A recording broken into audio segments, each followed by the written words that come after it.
bringing news that matters to you. You're watching the Bahamas Tonight Northern Edition.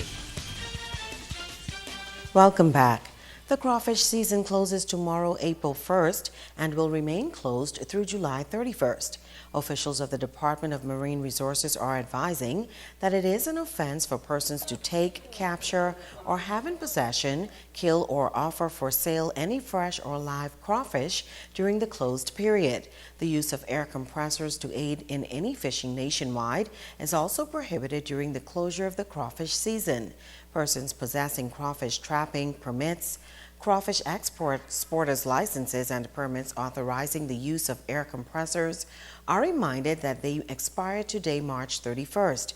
All crawfish traps must be stored on land, and all crawfish processors must file a report with the Department of Marine Resources stating the quantity of crawfish on hand starting April 1st. Crawfish processors must obtain a special permit from the Department of Marine Resources if they want to export any crawfish during the closed season. Fisheries inspectors will be on alert to ensure compliance with the regulations during the closed season, and violators will be prosecuted to the fullest extent of the law.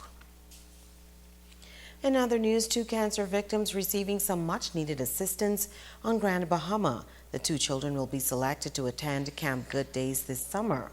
Camp Good Days is a camping facility in New York that caters to children with cancer and those who have lost loved ones to the dreaded disease.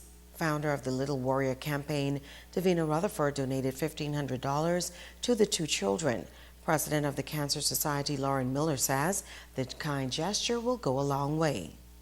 This is a project that I'd worked on before with a previous event, so it was only fitting that the Little Warrior campaign continue with what we were doing in the past. We just picked it up where we left off, so we reached out to them to let them know that this is something that we wanted to do, and they were ready and willing to accept. They were open. We're trying to solicit kids now. We identified a few kids now, and this will go a long way in taking those kids to New York to camp. So we are so happy.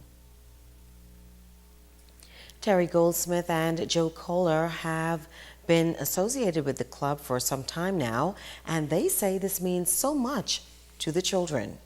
And I'd like to compliment the president, Ms. Miller, and her team of members who've come together to make sure that these children, right, who may not be with us next year or next week, right, give them one chance in their life to enjoy a wonderful holiday. I think it sends an incredibly powerful and noble message to all Grand Bahamian youth and the kids that are stricken with horrible sickle cell and cancer.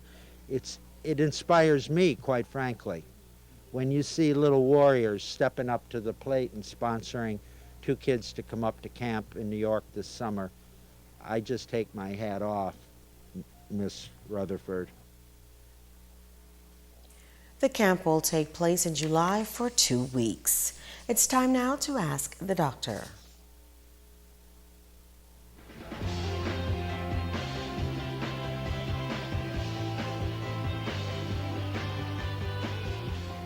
Hi and welcome. I'm Dr. Monique Pratt. Judy T. from Nassau asked, my friend told me that he has severe muscle pains for the past 2 days after lifting weights at the gym. Should he see a doctor? Thank you for your question. It seems that your friend might have overworked himself at the gym, and some muscle injury and strain might have occurred.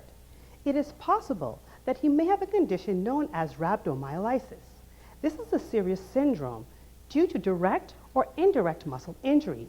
It results from the death of muscle fibers and release of contents into the bloodstream, which can lead to complications. There are many causes for rhabdomyolysis, some of which include the use of alcohol or illegal drugs like cocaine, extreme muscle strain, especially in someone who is an untrained athlete, severe burns, crush injury, or bad fall, medications like statins, which are used to lower cholesterol, and seizures.